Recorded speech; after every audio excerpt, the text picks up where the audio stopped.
25 তারিখ বুধবার রাতে কালবৈশাখী ঝড়ে রাতের বেলায় এই বটগাছটি আছড়ে পড়ে দুটি বাড়ির উপরে। মানিকগঞ্জের হরিরামপুর উপজেলার গোপীনাথপুর ইউনিয়নের গোপীনাথপুর চরপাড়ার এই বটতলা নামে পরিচিত এই জায়গাটির এই 150 বছরের বটগাছটি এভাবেই কালবৈশাখী ঝড়ের কবলে পড়ে আছড়ে পড়ে। এ ঘটনায় কোনো হতাহতের ঘটনার খবর না পাওয়া গেলেও এই বটগাছের আছড়ে পড়ার কারণে দুটি পরিবারের দুটি ঘর ধ্বংস হয়ে যায়। ছিঁড়ে যায় বৈদ্যুতিক তার এবং ভেঙে যায় মিটার। আমরা এবার এই বটগাছের ঘটনাটি জানতে কথা বলবো স্থানীয়দের সাথে।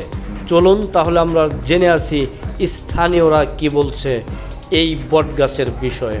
আচ্ছা, গাছটা কত বছর আগে এখানে হয়েছিল, এটা কত দূর কেমনে কি জানেন একটু বলেন তো? আসলে পড়লো কিভাবে?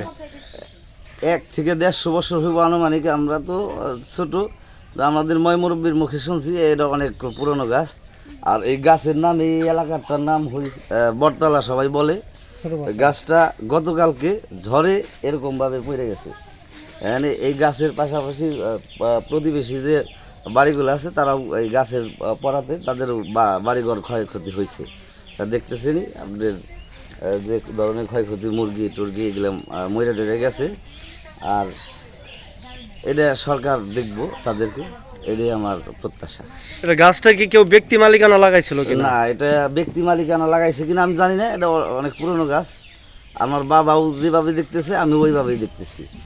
আর ব্যক্তি কোনো মালিকে লাগাইছে কিনা জানি না। গাছটা কি সরকারি রাস্তার সীমানায় পড়ছে নাকি ব্যক্তি মালিকানা? সরকারি রাস্তার সীমানা, এটা সরকারি গাছ। আচ্ছা, এই গাছটা কত বছর আগের একটু বলেন তো? 100-150 বছর, 150 বছর আগের গাছ।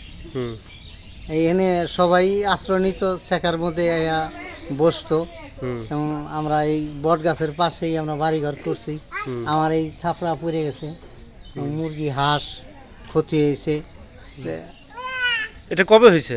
হয়েছে গতকালকা রাত্রে হয়েছে। আমার একটা ঘর ভেঙে গেছে।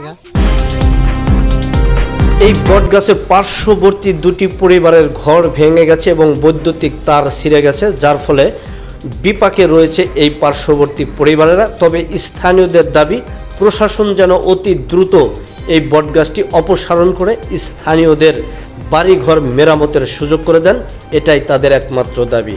তো সবাই ভালো থাকবেন, সুস্থ থাকবেন এবং হৃদয় ইসামতির সাথেই থাকবেন। আল্লাহ হাফেজ।